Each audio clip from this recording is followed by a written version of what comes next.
الحمدللہ کفا والسلام علی عبادہ الذین اصطفیٰ اما بعد فقال اللہ تبارک و تعالی فی القرآن المجید اعوذ باللہ من الشیطان الرجیم بسم اللہ الرحمن الرحیم یریدون لیطفئوا نور اللہ بافواہہم واللہ متم نورہ ولو کرہ الکافرون۔ اما بعد، محترم امیر جماعت اسلامی ہند حضرت مولانا سید جلال الدین عمری صاحب، ہمارے اس بہار اسلام کی کانفرنس میں شریک حضرت مولانا محمد یوسف اصلاحی صاحب، رکن مرکزی مجلس شورا جماعت اسلامی ہند، ہمارے اس عظیم الشان کانفرنس میں شریک حضرت مولانا محمد عبدالعزیز صاحب، نائب امیر جماعت اسلامی ہند، سابق نائب امیر جماعت اسلامی ہند، مرکز سے آئے ہوئے ذمہ داران جماعت، حلقے آندھرا پردیش کے مختلف سطحوں کے ذمہ داران جماعت، اور ہماری اس بہار اسلام کانفرنس میں شریک میری بہنوں، ماؤں، بھائیوں، بزرگوں، نوجوان دوستوں، میں سب سے پہلے اللہ تعالیٰ کا شکر ادا کرتا ہوں کہ اللہ تعالیٰ نے جماعت اسلامی شہر حیدرآباد کو اس بات کی توفیق عطا فرمائی کہ وہ ایک اہم موضوع پر شہر کے لوگوں کو مخاطب کرے، اور انہیں بتائے کہ اس وقت دنیا کی کیا صورتحال ہے اور اس صورتحال کے پس منظر میں ہمیں کیا کرنا ہے۔ میں اپنے ان بھائیوں کا بھی مشکور ہوں جنہوں نے بڑی محنتوں سے گزشتہ تقریباً 2 ماہ کے مسلسل جدوجہد کے بعد، رات دن کی محنت کے بعد آج یہ اجتماع انہوں نے منعقد کیا۔ اللہ اس کے بدلے ان کو دنیا آخرت میں اس کی بہترین جزا اور اجر انہیں عطا فرمائے۔ میں اس موقع پر افسوس کے ساتھ یہ آپ کی خدمت میں عرض کرتا چلوں کہ ہمارے اس اجتماع میں جناب اسد الدین اویسی صاحب جو شہر کی ایم پی ہے، انہیں شریک ہونا تھا، لیکن انہوں نے ابھی کچھ دیر پہلے بھائی عزر الدین صاحب جو ہمارے رابطہ عامہ کے سیکرٹری ہے، انہیں ایک میسیج کنوے کیا ہے کہ وہ کسی کام میں مصروف ہیں، بعد میں ملاقات کریں گے۔ اللہ ان کی مشکلوں کو آسان کر دے۔ بھائیو، آپ جانتے ہیں کہ بہار اسلام اس کانفرنس کا نام ہے۔ میں کچھ موٹے انداز میں کچھ موٹی موٹی باتیں آپ کی خدمت میں عرض کروں گا۔ جب ہم بہار کا تذکرہ سنتے ہیں تو ہمیں خزاں یاد آتی ہے، خزاں کے بعد بہار آتی ہے، اور ہم خزاں یا خزاں اس کو کہتے ہیں جب موسم پتجھڑ آتا ہے تو پتے سوکھتے ہیں، کڑکتے ہیں اور جھڑنے لگتے ہیں۔ ایسا معلوم ہوتا ہے کہ جھاڑ کا لباس اتر گیا ہے، اور کچھ دنوں بعد ایسا معلوم ہوتا ہے کہ اس کو چھوٹی چھوٹی کوپل آنے لگتی ہیں، پھر کچھ ہی دنوں میں دیکھتے دیکھتے وہ پودے لہلہانے لگتے ہیں، ہرے بھرے ہوتے ہیں، جسے دیکھنے سے آنکھیں ٹھنڈی ہوتی ہیں، جسے دیکھنے سے دل بڑا خوش ہوتا ہے، اور آدمی کو بڑا سوز و کیف محسوس ہوتا ہے کہ وہ پتجھڑ سے نکل کر، وہ خزاں کے زمانے سے نکل کر جب بہار کے زمانے میں آتا ہے تو وہ باغ باغ ہو جاتا ہے، مسرور ہو جاتا ہے، خوش ہوتا ہے۔ گزشتہ صدیوں میں انسانیت خزاں کے دور سے گزر رہی تھی۔ خزاں سے میری مراد یہ کہ انسانیت اخلاق کی اعتبار سے، کردار کے اعتبار سے، معاشی اعتبار سے، معاشرتی اعتبار سے، سیاسی اعتبارات سے، ہر اعتبار سے جب انسانی تاریخ کا ہم کچھ تھوڑا تھوڑا مطالعہ کرتے ہیں تو ہمیں معلوم ہوتا ہے کہ انسان کے بنائے ہوئے قوانین کے شکنجوں میں گھر کے اپنی پیدائشی جو اسے آزادی اللہ تعالیٰ نے عطا کی تھی اسے بھی وہ کھو چکا تھا۔ اپنے اخلاق کو، کردار کو، معاملات کو، امانت کو، دیانت کو، تعلقات کو، انسانیت کو، شرافت کو اس نے پامال کیا، اور انسانیت چیختی چلاتی شہروں، گلیوں، بستیوں، قریوں میں اور بڑے بڑے ملکوں میں چیختی چلاتی انسانیت ننگی دوڑ رہی تھی۔ اس کا کوئی پرسان حال نہیں تھا، اسے معلوم نہیں تھا کہ اس کی کوئی جائے پناہ بھی ہے،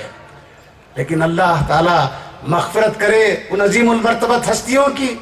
جو گزشتہ صدی کے اوائل میں جنہوں نے بڑے عزم اور حوصلے کے ساتھ، بڑی قوت کے ساتھ، بڑی پامردی کے ساتھ، بڑی جمامردی کے ساتھ کچھ لوگ اٹھے گزشتہ صدی کے دوسرے تیسرے دہے میں بر صغیر ہند پاک میں سید ابو العلا مودودی رحمۃ اللہ علیہ اور عرب کے اس پورے سب کانٹیننٹ میں حضرت البنا شہید رحمۃ اللہ علیہ اور ان کے ساتھیوں نے قرآن و سنت کی بنیاد پر اس دکھی، اس دردوں کی ماری اور مسائل میں پستی ہوئی،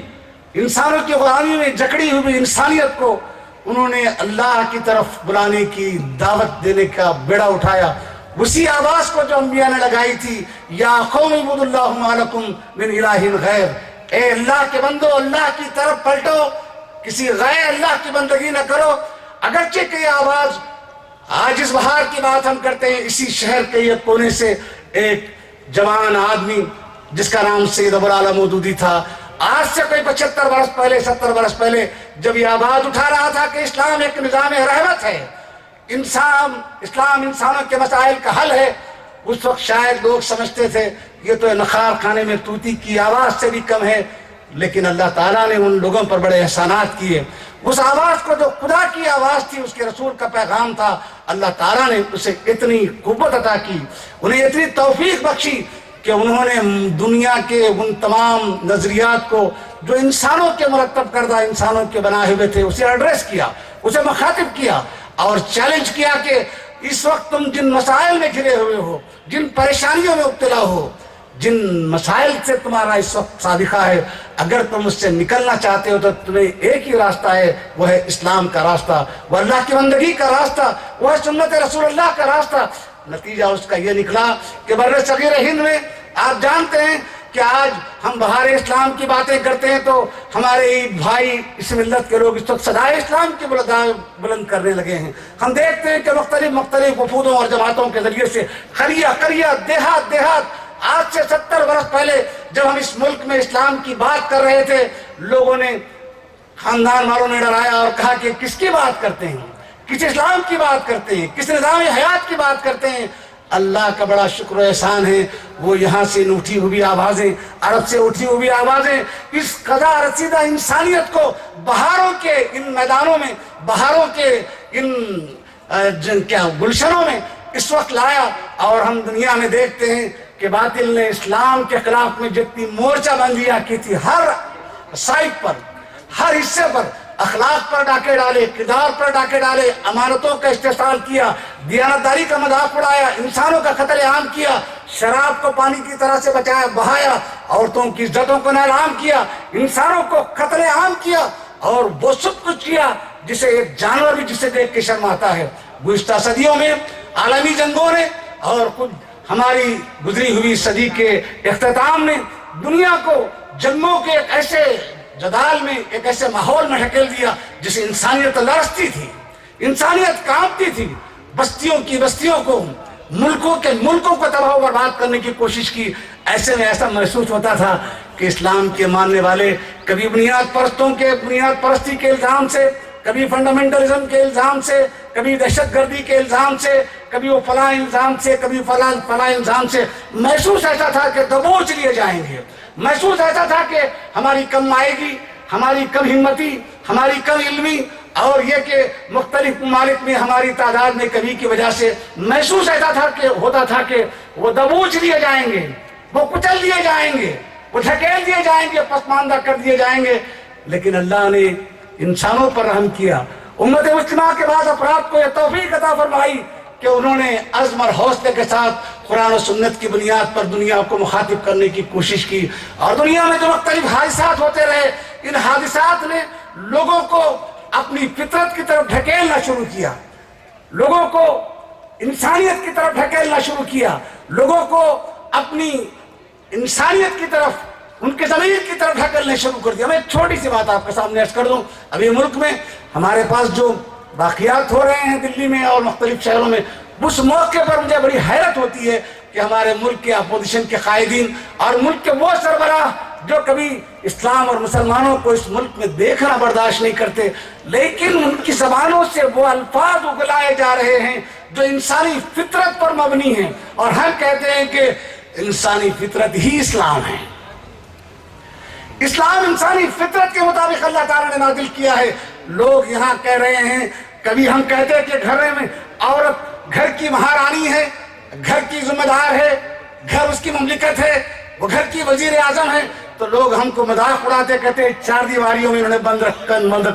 بند کر رکھا ہے۔ لیکن اللہ تعالیٰ آج ان کی زبانوں سے کہلوا رہا ہے کہ خواتین کو گرہستی کا کردار ادا کرنا چاہیے، خواتین کو گھر کی ذمہ داریاں ادا کرنا چاہیے، مردوں کو کما کر ان کی نان نفقے کی ذمہ داریوں کو ادا کرنا چاہیے۔ کبھی ہم یہ کہتے، اگر ہم کہتے اپنی زبان سے پہلے کہ یہاں کسی زنا کرنے والے کو برسر عام سزا دینا چاہیے، تو شاید ہم پر فنڈامنٹلزم کا، دہشت گردی کا لیبل لگاتے اور کہتے کہ یہ تو فنڈامنٹلسٹ اور یہ دہشت گرد ہیں۔ اللہ تعالیٰ ان کی زبان سے کہلوا رہا ہے کہ اس جرم کی سزا اس کے علاوہ کچھ نہیں ہے، اور ہم کہتے ہیں کہ یہی بہار اسلام ہے اور یہی بہار انسانیت ہے، یہی انسانوں کی اخلاق اور کردار کا ایک اونچا معیار ہے۔ بھائیو، دنیا میں ہم جس بہار اسلام کی سب بات کر رہے ہیں، عرب دنیا میں نہیں، یورپ کی دنیا میں، امریکہ کی دنیا میں،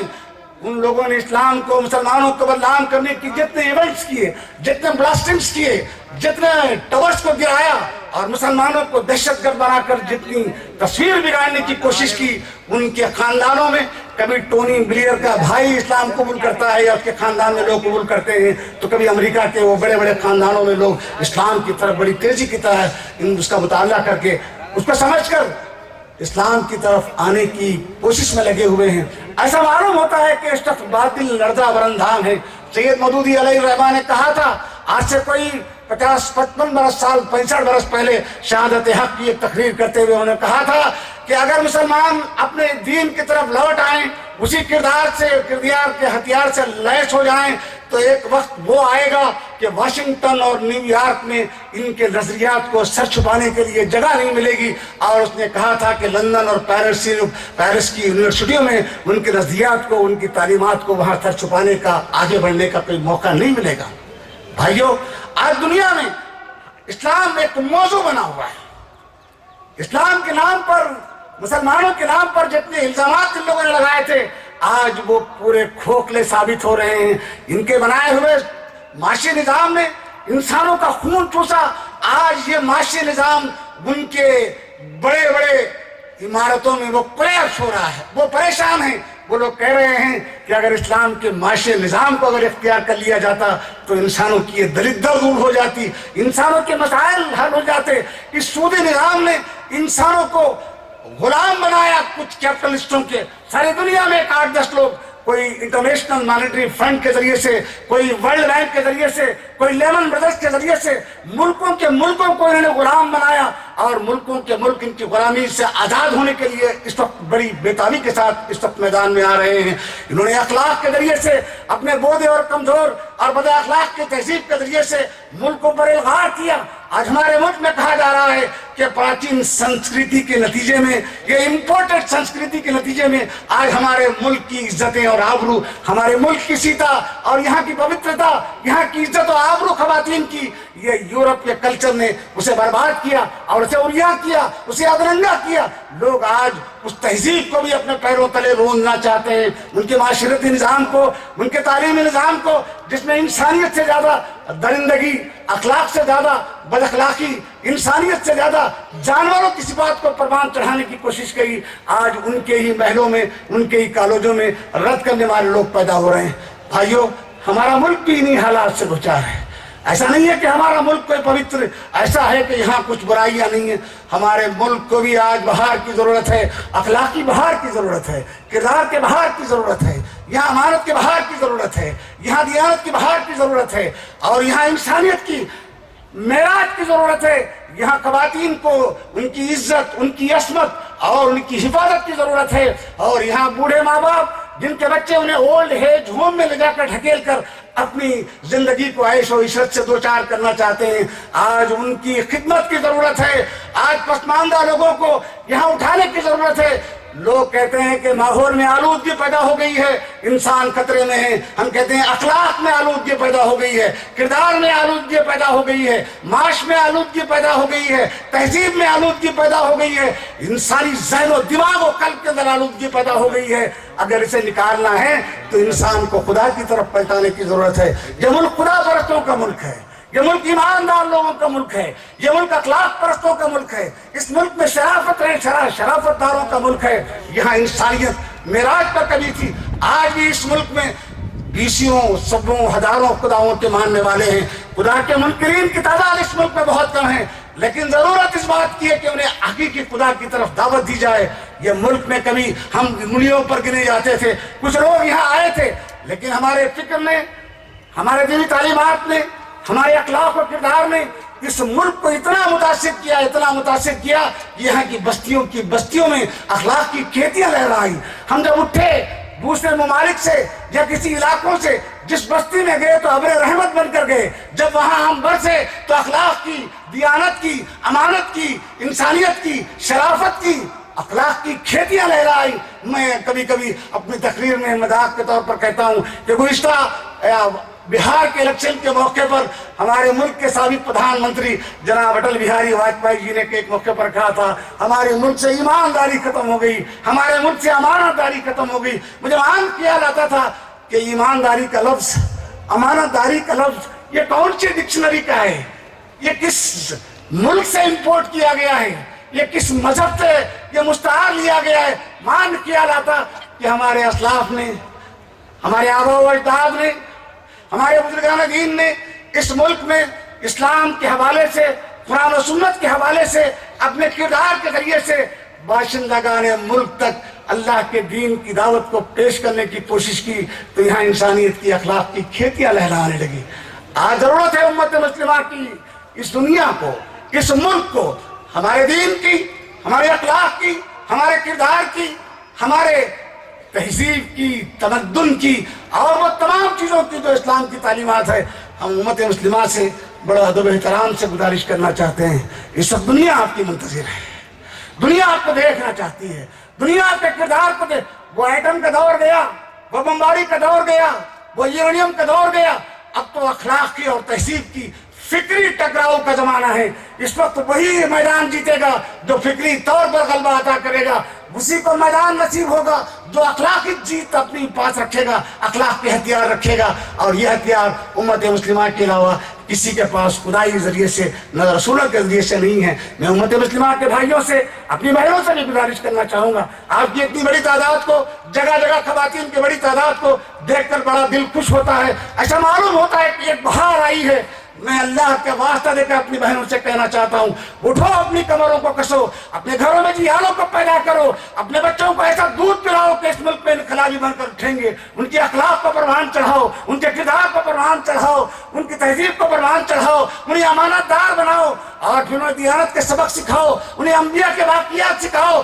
انہیں رسول اللہ صلی اللہ علیہ وسلم کا سپاہی بناؤ اور آپ کی سنت کا اطاعت گزار انہیں بناؤ. اور بتاؤ کہ بیٹا کبھی وہ بنت جہش جیسی ماں بنو، کبھی خالہ جیسی بہن بنو، کبھی امہات المومنین جیسا کردار اپنے اندر پیدا کرو. یہ ملک آپ کا انتظار کر رہا ہے. آپ کی بہنیں جلائی جا رہی ہیں، آپ کی بہنوں کی عصمتیں لٹ رہی ہیں، آپ کی بہنوں کی عزتیں لٹ رہی ہیں. آپ کے حوالے سے یہ کہا جا رہا ہے کہ عورت بڑی مظلوم ہے. آپ اٹھیے، دنیا کو بتائیے مسلمان عورت مظلوم نہیں ہے. مسلمان عورت پوری با اختیار ہے، اپنے گھر میں اسے وہ تمام تحفظ حاصل ہے. ابھی امریکہ کی ایک عورت نے خواتین پر ہونے والے مظالم اور ان کی بد تہذیبیوں پر اس نے ریسرچ کیا. اس نے بتایا کہ دنیا میں سب سے باعزت، سب سے پاکدان اور باعفت اگر کسی قوم کی عورتیں ہیں تو وہ مسلمان عورتیں بڑی باعزت ہیں. اور ضلالت و گمراہی کے گڑھ میں کوئی قوم اگر کوئی گری ہے تو اس نے کہا کہ یہودی ہیں، دوسرے نمبر پر ہندو بہنیں اور تیسرے پر عیسائی ہیں. آپ کو اللہ تعالیٰ غیر مشہور طریقے سے بہاروں کی طرف ڈھکل رہا ہے. بہاروں سے میری تشبیہ یہ ہے کہ موسم پتجھڑ، یہاں پولوشن ختم ہو گیا اخلاق کا، کردار کا. آپ کو کمر کس کے میدان میں آنا ہے. یہ مظلوم بہنوں کو، مظلوم انسانیت کو اور دکھوں کی ماری اس انسانیت کو آپ کو بتانا ہے کہ اسلام آپ کے دردوں کا مداوا ہے. میں اپنے بھائیوں سے بھی کہنا چاہوں گا، ہمیں اپنے اندر فکر کے انقلاب کی ضرورت ہے، ہمارے اپنے اندر کردار کے انقلاب کی ضرورت ہے. یہ دنیا پر میں بہت ذمہ داری سے بات کہنا چاہوں گا، اس ملک میں مختلف لوگوں کو مختلف نظریات کو پیش کرنے، اپنے نظریات کے حساب سے مختلف مرحلوں میں انتخابات سے گزرنے، اپنے نظریات کے مطابق اس ملک میں قوانین چلانے بنانے کا حق حاصل ہے، تو پھر ان لوگوں کو کیوں حق حاصل نہیں ہونا چاہیے جو خدا کے دین پر چلنا چاہتے ہیں، خدا کے دین کو انسانوں کا مسائل کا حل بنانا چاہتے ہیں؟ ہمیں انسانوں کے مسائل کو ایڈریس کرنے کی ضرورت ہے، ہمیں انہیں بتانے کی ضرورت ہے۔ کوئی سین صاحب کہتے ہیں جن کو عالم انسانیت میں نوبل انعام معاشیات میں ملا، وہ کہتے ہیں کہ دنیا میں سب سے بہترین نظام اسلامی معاشی نظام ہے۔ ہمیں بتانے کی ضرورت ہے اسلامی معاشی نظام کیا ہے۔ کوئی ہمارے کردار کی بات کرتا ہے، کوئی ہمارے اخلاق کی بات کرتا ہے، ہمیں میدان میں آ کر ہمت کے ساتھ آ کر ان برادران وطن کو ساتھ لے کر، یہ بڑے بھولے بھالے لوگ ہیں، یہ خدا پرست لوگ ہیں، یہ انسانیت دوست لوگ ہیں۔ کچھ لوگ ہو سکتے ہیں جو شر پسند اور فرقہ پرست ہو سکتے ہیں، یہاں کا ہر ہندو ہر مسلمان فرقہ پرست اور شر پسند نہیں ہوتا، یہاں انسانیت کی معراج ہے اخلاق کی۔ میں امت مسلمہ کو جماعت اسلامی کے حوالے سے یہ بات کہنا چاہتا ہوں، دنیا میں اسلام کا غلغلہ، دنیا میں اسلام کا بول بالا ایسا معلوم ہوتا ہے کہ یہ پتجھڑ اور رویاں دور ختم ہو گیا ہے، یہ پر لباس اور پربہار دور اس وقت آیا ہے۔ مردوں کو، خواتین کو، جوانوں کو، طالبات کو، ہم سب کو مل کر اپنے اخلاق اور کردار کے ذریعے سے بہاروں سے، اسلام کی بہاروں سے، اسلام کے ان اصولوں سے دنیا کے اندر باشند لگانے ملک کو جو روحانی اعتبار سے، اخلاقی اعتبار سے، معاشی اعتبار سے، سیاسی اعتبار، ہر اعتبار سے سب پریشان ہیں، سوائے آپ کے کسی اور کے پاس حل نہیں ہے۔ میں ایک اور مرتبہ دعوت دیتے ہوئے کہ ہم سب اٹھیں گے، ہم اپنے جزوی مسائل کو، جزوی اختلافات کو، جزوی معاملات کو بالائے طاق رکھ کر اللہ کے نام پر، جیسا کہ ابھی میں شہر میں بورڈ دیکھ رہا ہوں، لوگ کہہ رہے ہیں صدائے اسلام، مبارک ہو آپ کو صدائے اسلام، کوئی کہہ رہے ہیں ہم فلاں جگہ جا رہے ہیں جماعتیں لے کر، ضرور جائیے، ڈنکا بجائیے اسلام کا، اپنے کردار میں، اپنے اخلاق میں، اپنے جزوی مسائل کو ہم بازو رکھیں گے، قرآن و سنت کی بنیاد پر ایک ایسی مضبوط، ایک ایسا گٹھ جوڑ، ایک ایسا گٹھ بندھن ہم بنائیں گے جس کے ذریعے سے دکھی انسانیت کو جو بھوک، بھے اور بھرشٹاچار کی آگ میں جل رہی ہے، انہیں بتائیں گے کہ تمہاری امن و آشتی کی جگہ اسلام میں ہے۔ اگر یہ کام ہم کر سکے تو داعیانہ حق کا وہ کردار ہم اس ملک میں ادا کریں گے، ورنہ اندیشہ ہے کہ کل اللہ تعالیٰ کے سامنے جواب دینا پڑے گا کہ دنیا دکھوں کے اندر مبتلا تھی، پریشان تھی، تم کہاں سو گئے تھے؟ آج ہمیں اس ملک کو بتانا ہے کہ دنیا میں اگر کوئی ہوائیں اخلاق و کردار کی، امانت و دیانت کی، انسانیت کی، شرافت کی چل رہی ہیں تو وہ صرف اسلام کی وجہ سے چل رہے ہیں۔ اگر آپ اپنے دل کو، اپنے ملک کو بھی امن و آشتی کا گہوارہ بنانا چاہتے ہیں، اس کے علاوہ کوئی چارہ نہیں ہے، نو وے بٹ اسلام، لا سبیل الا الاسلام۔ اللہ سے میری دعا ہے کہ اللہ تعالیٰ مجھے آپ کو اس بات کی توفیق عطا فرمائے کہ ہم خود بھی دین پر چل سکیں اور بندگان خدا تک بھی اپنے قول و فعل اور عمل کے ذریعے سے اللہ کے دین کو لوگوں تک پہنچا سکیں۔ رب اغفر وارحم وانت خیر الراحمین۔